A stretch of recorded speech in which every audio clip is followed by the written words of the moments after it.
Perimeter and telemeter. Perimeter. A perimeter is a path that surrounds an area. The word comes from the Greek peri, around, and meter, measure. The term may be used either for the path.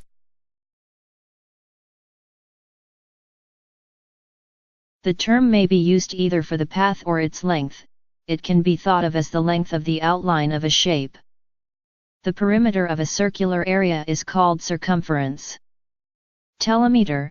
A telemeter is a device used to remotely measure a quantity. Telemeters are generally the physical devices used in telemetry. Electronic devices are widely used in telemetry and can be wireless or hardwired, analog or digital. Other technologies are possible, however, such as mechanical, hydraulic, and optical.